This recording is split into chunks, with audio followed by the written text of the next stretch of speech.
Aujourd'hui, on fait la photographie. On ne fait pas des conclusions de la photographie, on ne construit pas le projet, on fait la photographie. Une fois qu'on est d'accord sur la photo, alors vous avez le droit de changer la focale, de changer la lumière, de changer les virgules, changer carrément même les intitulés des titres, il n'y a pas de souci. Par contre, on ne construit pas le projet politique, c'est l'étape d'après.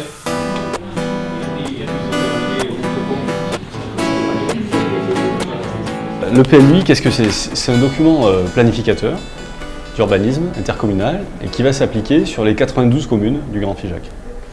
Aujourd'hui, cohabitent une soixantaine de documents, soit des cartes communales, compétences État, communes, des PLU, ou alors des communes qui n'ont pas de documents et qui sont au règlement national d'urbanisme. La volonté de Grand Figeac, mais c'était aussi celle du législateur, c'est d'avoir un seul document et d'avoir une cohérence plus forte sur le territoire en matière d'urbanisme. C'est issu de la législation, mais c'est un document qui va intégrer aussi le SCOT, qui a été un gros travail engagé par Martin Malvy et mon prédécesseur Jean-Claude Lugan sur ces responsabilités-là, et qui consiste déjà à faire territoire et à envisager l'avenir ici à 20 ans. Le PLUI, c'est un peu un document inférieur, dit inférieur, mais qui projette la politique du Grand Figeac à 10 ans. C'est ce que nous sommes en train de construire ici, avec les élus, mais surtout avec l'ensemble des administrés qui vivent sur le Grand Figeac. Et donc là, on est en cours de rédaction du diagnostic, et on va présenter ce diagnostic au comité de pilotage, bien évidemment, aux habitants, c'est le cas de ce soir, aux personnes publiques associées, on a une réunion mercredi matin, et on reviendra pour avoir un diagnostic un peu plus consolidé vers la conférence intercommunale des maires qu'on doit réunir tous les ans, sûrement en janvier ou début février 2020.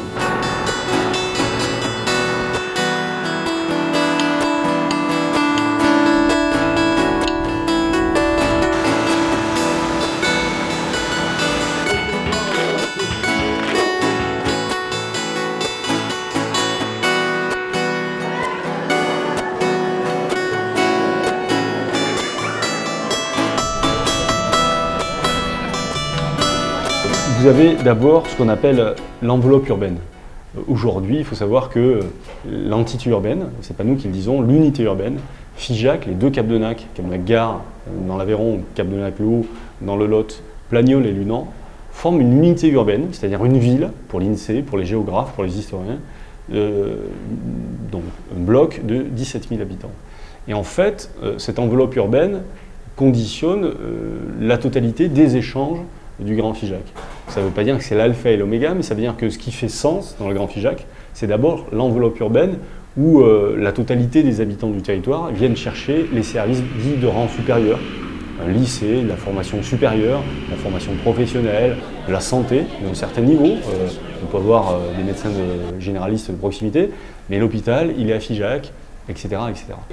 Et la spécificité de ce territoire, paradoxalement, pour le coup, un des avantages, c'est de regrouper beaucoup de services. Un des inconvénients, c'est qu'il n'a pas pu, ou pas su, mais j'ai la faiblesse de croire pas pu, pour des raisons politiques et surtout liées au développement des territoires, augmenter le nombre d'habitants. Pourquoi ? Parce que ce qui s'est produit à Grand Figeac se produit dans la quasi-totalité des territoires en France. C'est-à-dire que nous avons un territoire qui est un peu métropolisé, mais la petite métropole Cap-de-Nac-Figeac ne profite pas de la croissance ni démographique ni économique. C'est-à-dire qu'elle diffuse essentiellement sur les territoires. On a beaucoup urbanisé les pourtours de l'enveloppe urbaine et pas assez renforcé les liens au sein de l'enveloppe urbaine. Ça peut paraître paradoxal, mais la croissance, elle a profité aux extérieurs et pas à l'enveloppe urbaine. Ce qu'on cherche en centre-ville, on cherche des moteurs, je ne sais pas si vous le savez, mais dans Figeac, les moteurs du centre-ville, entre midi et deux notamment, ce sont des franchises nationales. Donc on ne peut pas opposer le petit commerçant à des franchises. Le magasin cache-cache, moi j'y vais pas, je ne vais pas m'acheter des soutiens-gorge, mais ils sont ouverts entre midi et deux, et vous verriez le monde qu'il y a là-dedans. Et donc ça fait marcher les commerces autour. Par contre, pour installer ces commerces-là, dans Figeac, parce qu'on est dans un secteur sauvegardé, c'est compliqué. C'est-à-dire que vous ne trouvez pas d'unité commerciale de plus de 100 mètres carrés. De 200 ou 300 mètres carrés, ça n'existe pas. Et c'est là que la puissance publique et le PLUI peuvent intervenir pour dire on va prendre 3 commerces et les regrouper en un seul. Et là, vous allez attirer des marques intéressantes. Bagnac, C'est une exception, c'est un bassin de vie qui n'est pas objectivé en tant que tel, qui est directement connecté à la ville de Figeac, mais qui est un bourg, une polarité intermédiaire qui vit très bien sur le territoire. Ce qu'on n'a pas réussi à aller en Figeac, ça a été raté partout en France. Vous me dites, les Français veulent tous être propriétaires. C'est vrai, pour autant on peut être propriétaire, sans pour autant être propriétaire d'une maison individuelle qui aura finalement imperméabilisé 2000 m² ou 3000 m² de foncier agricole. Ce qu'il faut, c'est repenser l'habitat aussi. Expliquer qu'il y aura de nouvelles formes d'habitat, d'investir les lieux, les communes, et que ce n'est pas forcément très intéressant toujours de vivre à 5 ou 10 km de Figeac, parce que ça induit une dépendance à la mobilité. Il faut avoir un véhicule, voire 2, voire 3, que l'école elle n'est pas à côté, donc on est toujours dépendant de la voiture, que les activités sportives, culturelles, on va les chercher ailleurs, et que le lien social, il est finalement peu construit dans ces villages-là. Et le rééquilibrage dont on parlait, il est fait comme ça, c'est-à-dire l'idée, in fine, mais on n'a pas toutes les manettes, l'idée in fine, c'est d'arriver à augmenter la part, alors même si ça ne va pas plaire forcément aux communes autour, d'augmenter la part de la fiscalité par le biais de l'intercommunalité aux communes à l'extérieur et d'essayer de contenir la fiscalité sur les Figeacois, qui est une justice. C'est pas l'histoire de dire qu'il faut payer autant si on habite à l'extérieur qu'au centre-ville, mais qu'on en ait chacun pour son argent. Sur la question de la fiscalité, c'est aussi le poids de l'histoire. On ne va pas renverser la table en 2 jours.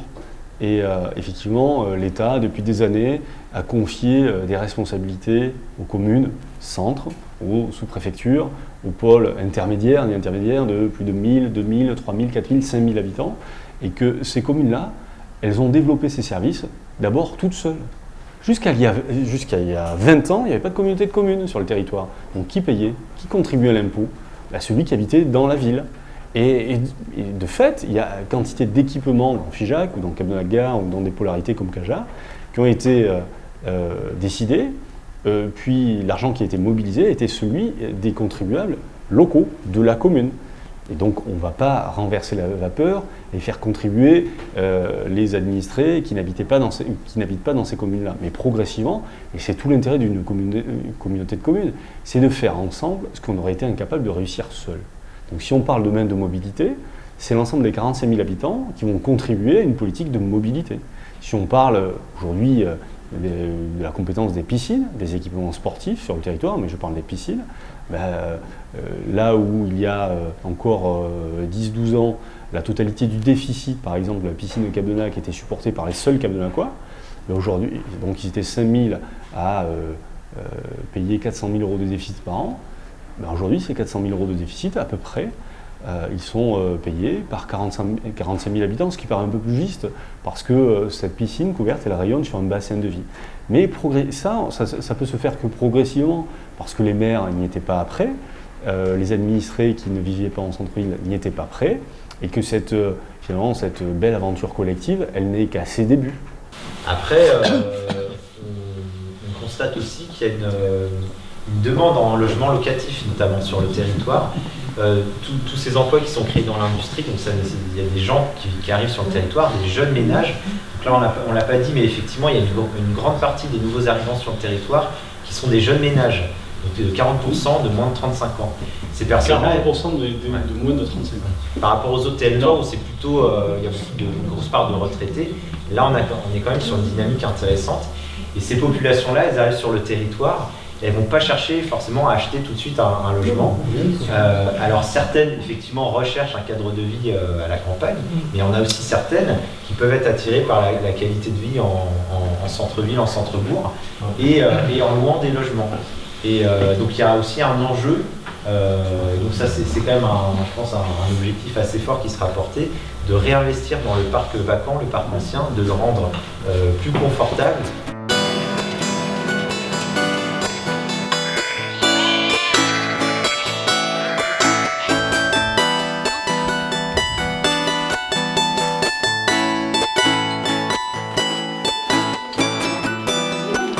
Si on parle du territoire sud, là on a un territoire, le territoire sud, c'est le Cajarquois en fait, qui a lui aussi, en termes d'avantages, une vie sociale très très intéressante, très développée, associative, culturelle, une stabilité, voire une légère hausse du nombre d'habitants, et j'ai envie de dire une économie essentiellement tournée vers le tourisme et l'agriculture, voilà, qui sont ses vrais points forts.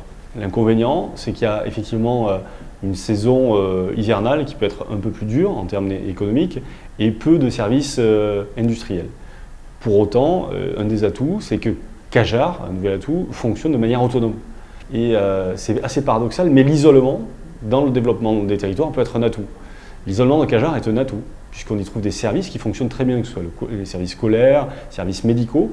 Et quand on regarde le niveau de services commerciaux à Cajar, le nombre d'unités commerciales, c'est assez exceptionnel par rapport au nombre d'habitants. Ça veut dire que Cajar rayonne véritablement sur son bassin de vie.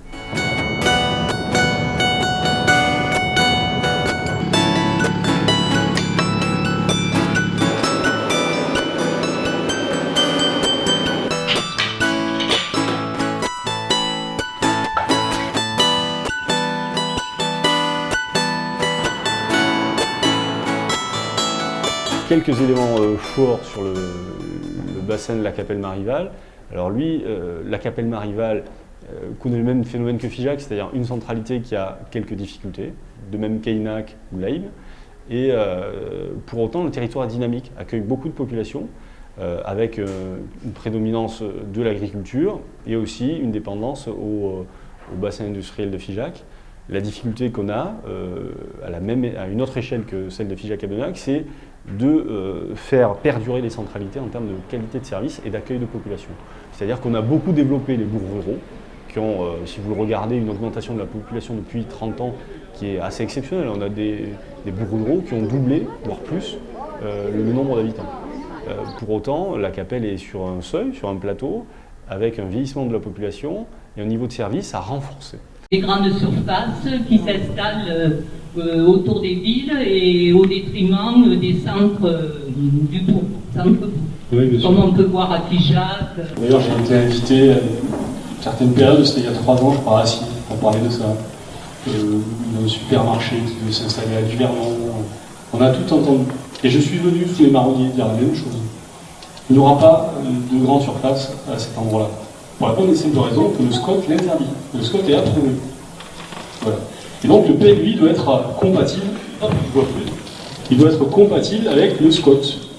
Et le SCOT dit il n'y aura qu'une zone en capacité sur les 92 communes, 45 000 habitants, ce grand territoire, avec je ne sais pas combien de kilomètres carrés, il y a une seule zone qui pourra accueillir un petit déploiement en complémentarité du commerce de centre-ville, c'est la zone qui existe déjà.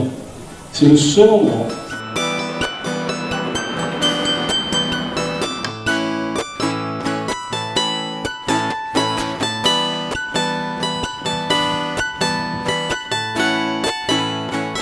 Si on vous parle du territoire Cossenard, c'est-à-dire Acier-Livernon, là on a un territoire qui est très agricole, mais avec beaucoup de parcours qui sont en train finalement de sortir du monde agricole et qui redéveloppe l'augmentation de la forêt.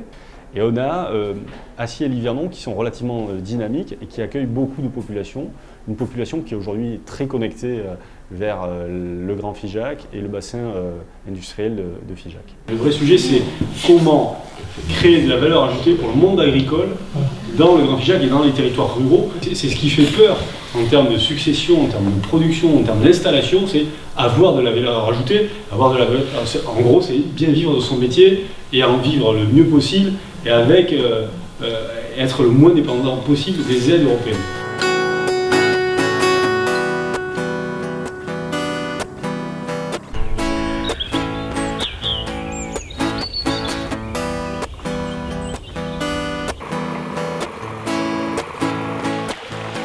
Sur le secteur de la Tronquière, là on s'en était déjà aperçu dans le schéma de cohérence territoriale, c'est qu'on a une forte déprise de la population. C'est le seul secteur géographique du Grand Figeac où le nombre d'habitants a largement baissé ces dernières années et où là on a un niveau de service à maintenir, à renforcer.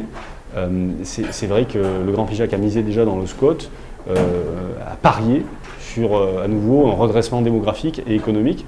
Pour autant, c'est un secteur qui est isolé géographiquement en termes de desserte routière, mais il y a des atouts agricoles en termes de diffusion de l'économie alors sociale et solidaire, mais surtout de l'économie verte. Et je pense qu'on a beaucoup de travail à porter là-haut. Voilà les quelques mots que j'avais à vous dire sur le territoire. Donc là, on se situera plutôt voilà, fin 2021, début 2022. Il y aura un commissaire enquêteur qui sera dépêché pour recueillir vos observations. Ensuite, il y a tout un travail d'analyse de ces observations. Et ensuite, le PLU intercommunal, le PLUI, sera approuvé en conseil communautaire.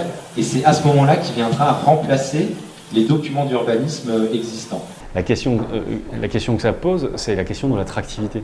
C'est-à-dire que si nous continuons à développer la première couronne autour de l'unité urbaine, aux dépens de l'unité urbaine, on va avoir des populations fragilisées dans l'unité urbaine, pas de mixité sociale, et finalement, on va avoir un effet repoussoir. On va reproduire, in fine, ce qu'on a fait partout ailleurs, et ce qu'on a mal fait en France, c'est-à-dire dégrader nos centres-bourgs au profit d'une banlieue ou d'une périphérie banalisée. Et ce n'est pas ce qui joue sur nos éléments d'attractivité. On a le paysage, on a la qualité de vie, on a la ruralité. Il faut profiter de ce patrimoine-là pour continuer à être attractif.